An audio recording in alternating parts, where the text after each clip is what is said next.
तो लगातार एबीपी गंगा का ई कॉन्क्लेव जारी है, जिसमें हम लगातार खास मेहमानों से जुड़ रहे हैं और समझने की यही कोशिश कर रहे हैं कि ये जो कोरोना का संकट काल चल रहा है, इसमें सरकारें कैसे निपट रही हैं मुसीबतों से और लोगों तक व्यवस्थाएं, लोगों तक सुविधाएं कैसे पहुंचाई जा रही हैं।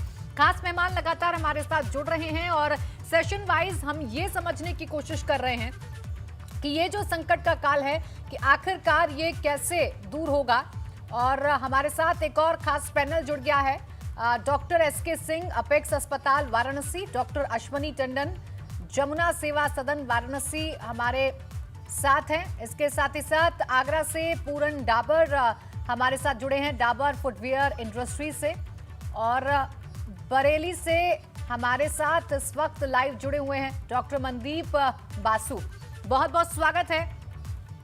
जगत फार्मा से हमारे साथ जुड़े हैं, बहुत बहुत स्वागत है आप सभी खास मेहमानों का एबीपी गंगा के इस खास कार्यक्रम में।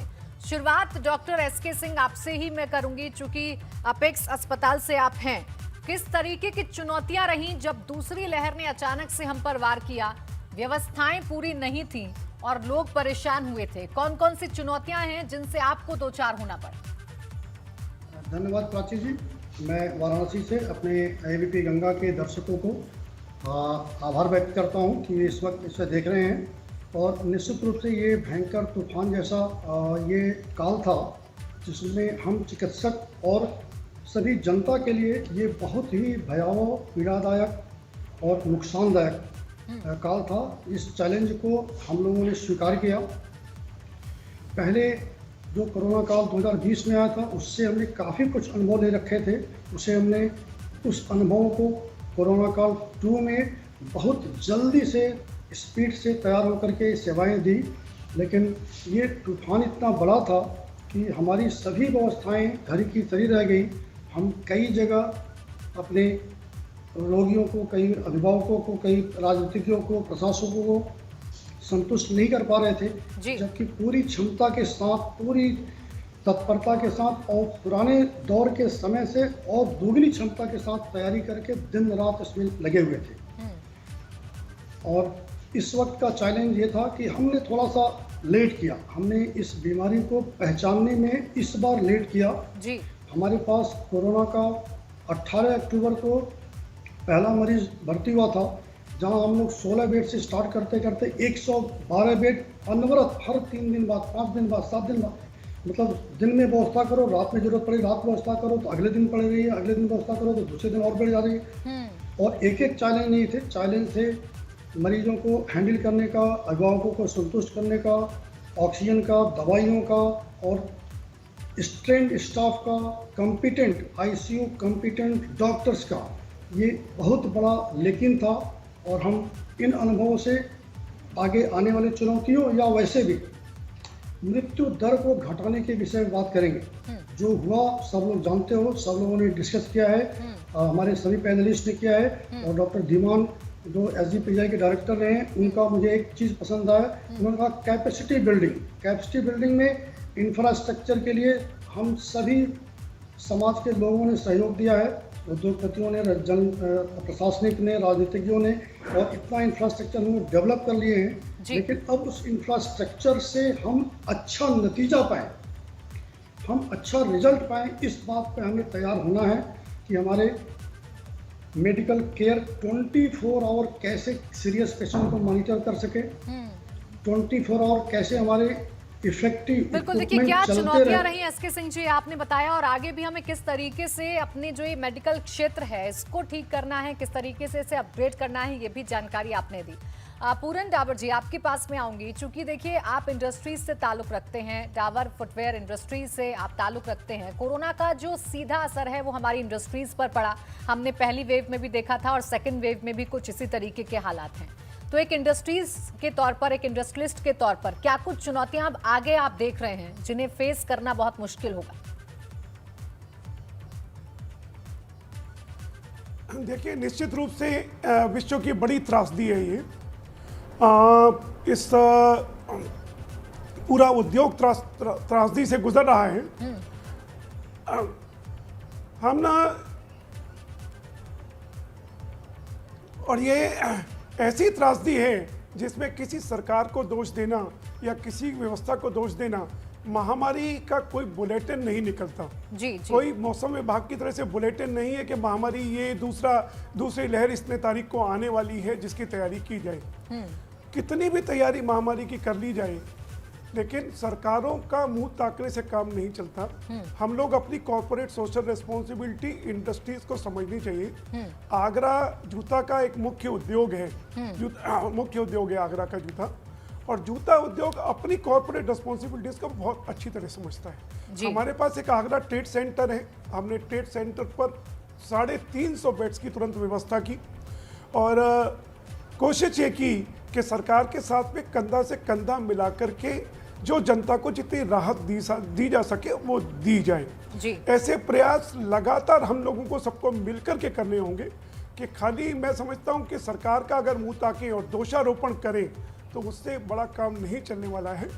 काम ये चलने वाला है कि सारे मिलकर के इस पे इंफ्रास्ट्रक्चर का भाग कैसे बने, और इंडस्ट्रियों का एक बड़ा रोल है इसमें। ऑक्सीजन प्लांट्स की बात हो या इंफ्रास्ट्रक्चर तैयार करने की बात हो या अस्पतालों में और सुविधाएं कैसे हो सके, इसमें सारे स्टेक होल्डर्स को मिलकर के कहीं ना कहीं अपने रोल को निभाना होगा। और ये काम बखूबी Agra footwear manufacturers and exporters chamber के तले हम लोगों ने आगरा में करके दिखाया है। और ऐसी व्यवस्था की कि जिस तरह से DRDO की तर्ज पर 15 दिन के अंदर हमने एक ऐसा हॉस्पिटल तैयार किया जी। जिसमें ICU बेड्स तक की भी व्यवस्था हम लोगों ने उसमें की। तो मुझे लगता है कि हम इंडस्ट्रीज को मेरा यही एक मैसेज है कि सरकार के ऊपर बहुत ज़्यादा निर्भर रहना, सरकार के ऊपर मुंह ताकना। अगर सरकार ही व्यवस्था कर पाती होती तो ये महामारी नहीं कहलाती। महामारी है और इसमें हम सब लोगों को मिलकर के अपना अपना रोल निभाना है। बिल्कुल। देखिए पूरन जी, आप ये बहुत अच्छी बात कह रहे हैं, बहुत अच्छा संदेश भी एबीपी गंगा के माध्यम से दे रहे हैं कि सिर्फ सरकार पर डिपेंडेंट हो जाना, सिर्फ सरकार का मुंह ताकना समझदारी नहीं है। हमें अपनी जिम्मेदारी भी समझनी होगी और अपनी जिम्मेदारियों को समझते हुए हमें इस महामारी में एकजुट होकर चलना होगा, तभी हम चीजों को ठीक कर सकते हैं। डॉक्टर अश्वनी टंडन जी, जो बात पूरन डाबर जी कह रहे हैं उस बात से आप कितना सहमत हैं? कितने हद तक हमारी भी जिम्मेदारी है इस महामारी से लड़ने के लिए सरकार के साथ साथ, और क्या कुछ चीजें हम भी कर सकते हैं? थैंक यू स्वाति जी, आपको इनवाइट करने के लिए। देखिए, मैं इस बारे में एक चीज कहना चाहूंगा, क्योंकि मैं पेशे से डॉक्टर हूं और नॉन कोविड हॉस्पिटल रन कर रहा हूं। पिछले महीने में ये देखा गया कि बहुत सारे पेशेंट्स विगत 2 महीनों में जिनको ऑक्सीजन नहीं मिल रही थी, हॉस्पिटल्स में बेड नहीं मिल रहे थे। लेकिन मैं अपना पर्सनल अनुभव जरूर शेयर करना चाहूंगा, शायद ये बहुत ही इम्पोर्टेंट है हम चिकित्सक लोगों को समझना, कि जो पेशेंट्स जिनके ऑक्सीजन सैचुरेशन 90 या 88, 90, 92 के आसपास हैं जी, लेकिन वो पेशेंट्स जिनके CT सीवियरिटी स्कोर काफी ज्यादा हैं, वो पेशेंट जो हॉस्पिटलाइज होने के जरूर उनको हॉस्पिटलाइज होना चाहिए, मॉडरेट केसेस हैं। लेकिन मैंने अपने विगत 2 महीनों में देखा कि जो पेशेंट्स को बेड नहीं मिल रहे हैं वो पेशेंट OPD में आ रहे थे।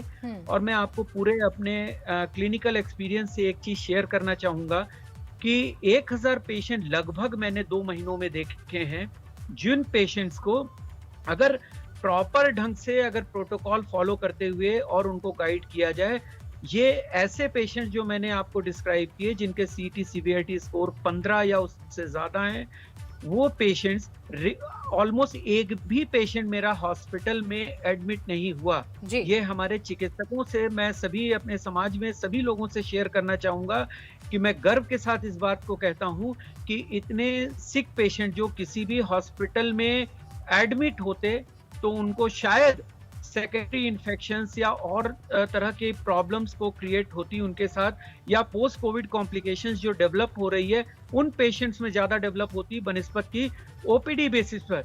तो मेरा ये कहना है कि बीइंग अ चिकित्सक, हम लोगों को अगर अपनी रिस्पॉन्सिबिलिटी को समझते हुए, अपने क्लिनिकल स्किल को डेवलप करते हुए इस तरह से पेशेंट्स को ट्रीट करना चाहिए। डेफिनेटली जैसा हमारे सीनियर डॉक्टर SK सिंह साहब ने कहा ये बात कि पिछले साल के मुकाबले इस साल जरूरत से ज्यादा सीरियस पेशेंट्स रहे हैं।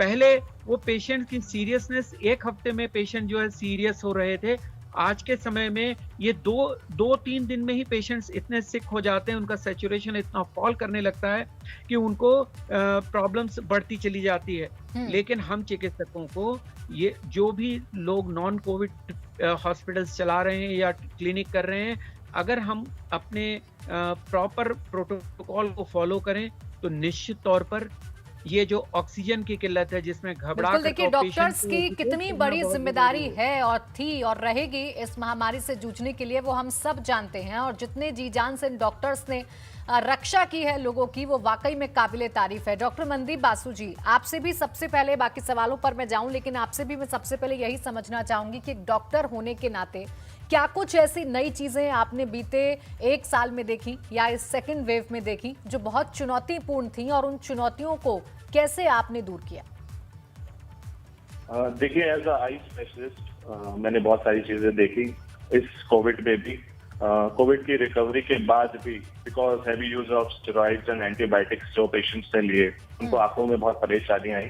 इवन कोविड के बाद मेरे बहुत सारे पेशेंट्स हैं जो मुझे कॉल करते हैं और कहते हैं हमें डबल विजन दिख रहा है, हमें ब्लाइंडनेस लग रही है, हमें चश्मा लग रहा है।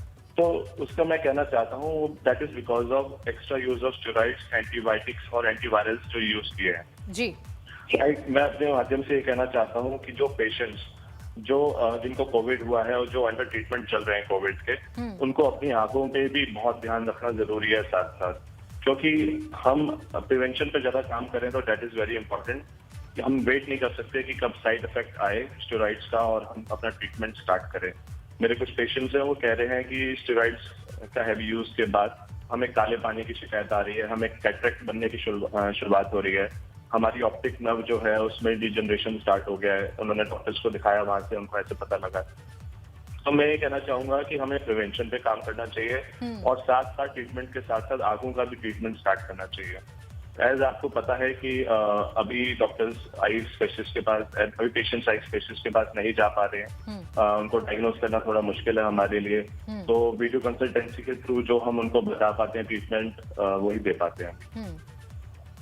बिल्कुल, और लोगों को भी ये समझना होगा कि अगर किसी तरीके की उन्हें दिक्कतें सामने आ रही हैं, क्योंकि पोस्ट कोविड इफेक्ट जो हैं वो लोगों को सबसे ज़्यादा परेशान कर रहे हैं, तो तुरंत उन्हें डॉक्टर से कंसल्ट करना है। डॉक्टर SK सिंह जी, देखिए अब जो चुनौतियां हैं अब भी असल तौर पर सामने आ रही हैं। हमने ज़रूर कोरोना पर जंग काफ़ी हद तक जीत ली है। अगर उत्तर प्रदेश की हम बात करें तो यहाँ पर लगातार संक्रमण कम हो रहा है, लेकिन कोविड के बाद की जो बीमारियां हैं वो कहीं ना कहीं भयावह रूप ले रही हैं और लोगों को डरा भी रही हैं। इससे निपटने के लिए क्या कुछ तैयारी नजर आती है और ये कितनी बड़ी चुनौती के तौर पर आप देख रहे हैं? कोविड के बाद की वो मॉर्बिडिटी से रिलेटेड समस्याएं थी, वो रिस्पिरेटरी डैमेज से उनकी सांस की समस्याएं हैं और कई बार सेकेंडरी फंगल इन्फेक्शन की समस्या है जी। तो रिस्पिरेटरी क्षमता हमारी एक बार बिगड़ चुकी है, उसको रीगेन करने के लिए बहुत अच्छा कार्डियोपल्मोनरी रिहैबिलिटेशन प्रोग्राम पेशेंट को लगातार करने चाहिए, जो कि हो सकता है कि 6 मंथ तक चले। आपकी रिस्पिरेटरी क्षमता वापस आने में 6 महीने लग सकते हैं डैमेज के अनुसार। इसी तरह फंगल इन्फेक्शन का एकमात्र उपाय है सभी ENT डॉक्टर को इंडोस्कोपिस्ट बना दीजिए, तुरंत उनको अनुदान में इंडोस्कोप दीजिए कि हर पेशेंट का स्क्रीनिंग करें। जितने कोविड पेशेंट हुए थे, जैसे हमने RT-PCR टेस्ट किया है, उतने कोविड वो मॉर्बिड पेशेंट थे सबका स्क्रीनिंग करें, नेजल स्क्रीनिंग, और जरूरत पड़े तो सबका MRI कराएं। इसके बाद इमीडिएट इंटरवेंशन करें। अगर पेशेंट को बचाना है तो, विकलांगता से बचाना है तो, बहुत ज़्यादा हॉस्पिटल का रिसोर्स खर्च करने से बचाना है तो ऑलरेडी हम एम्फोटेरेशन बी के बहुत शॉर्टेज में हैं। ये सभी दवाइयाँ आज की डेट में 90% दवाइयाँ ऐसे मरीजों पर जा रही हैं जिनको हम बचा नहीं पा रहे हैं जी। सिर्फ 10% दवाइयाँ उपयोगी मरीजों को साबित हो रही है। तो उस चीज को समझने के लिए अर्ली डायग्नोसिस, इमीडिएट सर्जरी, अब इसके लिए जो फार्मूला निकालना हो सरकार को बैठ के इसके साथ सोचना चाहिए, तत्काल एज ए इमरजेंसी करना। बिल्कुल, देखिए लोगों को भी यहाँ पर कहीं ना कहीं जागरूक होना होगा कि अगर वो कोविड से जूझ कर आए हैं और उन्हें किसी प्रकार की कोई दिक्कत हो रही है तो डॉक्टर के पास जाने से वो हिचकिचाए नहीं, क्योंकि जितनी जल्दी डायग्नोस बीमारी होगी उतनी जल्दी ही इस बीमारी पर जीत हासिल की जा सकती है। पूरन जी, दर्शकों को आप जरा ये समझाइए, जैसा कि आप बता रहे थे कि मिलकर हमको साथ चलना होगा, तो क्या कुछ फॉर्मूला आपने अपनाया इस कोविड के काल में ताकि आप लोगों की भी मदद कर पाएं, अपनी इंडस्ट्री की ध्यान रख पाएं, आपके अंडर जो काम करते हैं लोग उनका भी आप ध्यान रख पाएं? देखिए, ये बहुत बड़ी चुनौती है उद्योगों के सामने। एक और हम लोगों को अपने व्यवसाय को, बिजनेस को चलाना है। हम लोग निर्यात से जुड़े हैं और इधर निर्यात के ऑर्डर जो 2019-20 से 20-21 में 27% गिरे थे, और ऐसा लगता है कि ये 21-22 जो है ये और 25 से 27% गिरने जा रहा है। जी, एक तरफ इन चुनौतियों से गुजरना है, दूसरी तरफ एक दूसरे की मदद भी करनी है। जी, जीवन होगा तभी हम लोग आगे चल पाएंगे। मुझे लगता है कि उद्योगों की दृष्टि से आगे आने वाला समय हमारा है। जी। हम एक बड़ी छलांग लगाने की तैयारी में हैं। हमको कभी भी उससे घबराना नहीं चाहिए। समय ऐसा है कि हम अपने जीवन को किस तरह से इस समय बचा सके, किस तरह से एक दूसरे लोगों की मदद कर सके। सरकार का प्रबंधन मैं कहूँगा इस बार बेहतर रहा है। पूरी तरह से लॉकडाउन नहीं लगे हैं, आंशिक लॉकडाउन लगे, बाजार बंद रहे, बाजारों में भीड़ नहीं रही, लेकिन उत्पादन को चलने दिया गया। जी। और किसी ना किसी क्षेत्र डिमांड कम जरूर थी, लेकिन किसी ना किसी क्षेत्र में कहीं खुला था, कहीं बंद था। अगर उत्तर प्रदेश में बंद है तो महाराष्ट्र में खुला है, महाराष्ट्र में बंद है तो राजस्थान में खुला है, तो कुछ ना कुछ मार्केट मिलती रही। जी। और जो पर्टिकुलरली हम लोग जैसे निर्यातक हैं, तो निर्यात के लिए जो इस समय हमारा पीक सीजन होता है यूरोप के लिए और अमेरिका के लिए, उस पीक सीजन में उत्पादन चलता रहा, तो ये अच्छा मैनेजमेंट रहा है कि बिल्कुल। यानी देखिए, स्वास्थ्य के साथ साथ जो आर्थिक स्थिति है, जो आर्थिक हालात हैं, उनका भी ध्यान इस बार सरकार ने रखा और साथ ही साथ सबने मिलकर इस बीमारी से जंग लड़ी। यही वजह है कि अब जो संक्रमण दर है वो उत्तर प्रदेश में काफी हद तक बहुत कम हो चुका है। बहुत बहुत शुक्रिया आप सभी खास मेहमानों का हमारे साथ जुड़ने के लिए, हमारे साथ चर्चा करने के लिए और ये बताने के लिए कि ये जो कोरोना का संकट काल था ये कितना चुनौतीपूर्ण रहा और आने वाले वक्त के लिए हम कितना तैयार हैं।